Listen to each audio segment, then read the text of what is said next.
Malians are voting in the country's first election since last year's military coup and subsequent French intervention that drove out rebels, who had captured most of the country's north amid a political vacuum.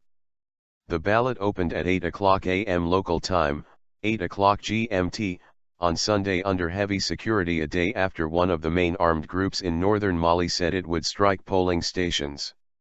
The polling stations and other voting places for what they are calling the elections will be targeted by mujahideen strikes, the Movement for Oneness and Jihad in West Africa, MUJAO, said in a statement carried by the Mauritanian ANI news agency.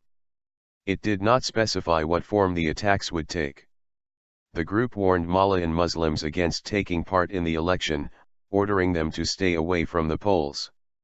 Al Jazeera's Nazanin Mashari, reporting from Bamako, said there was heavy security at Aminata Diop, the main polling station in Bamako, as well as a lot of confusion among voters who could not find their names on the registers. There has been a bit of confusion about the electoral lists, but at the same time officials are telling me that 80% of people have actually managed to get their electoral cards, which will enable them to cast their votes, our correspondent said. 7 million voters. Nearly 7 million people are eligible to vote in Sunday's polls, but many of those voting are illiterate and struggling to find where they should be going. There are also logistical issues, with refugees living in the Mber refugee camp near Bassakanou on the Mali-Mauritania border traveling up to 18 kilometers just to cast their ballot. Voting was taking place at about 21,000 polling stations across Mali, and in the northern desert town of Timbuktu, seized by Al-Qaeda-linked rebels during last year's rebellion, people turned up in large numbers. In a polling station at a school in the capital, Bamako, hundreds of voters had been queuing for more than an hour to cast their ballots. We are tired of bad governance. I'd urge the candidates to accept the results of our vote, said machine operator Khalifa Traore, 56. There are reports of scenes of confusion in Timbuktu and Jao, according to our sources, where some people have not turned up at all, they have opened their shops and are not voting, our correspondent said. Millions will exercise their ballot to choose the country's president from among 27 candidates in the country, which once was one of West Africa's most stable democracies.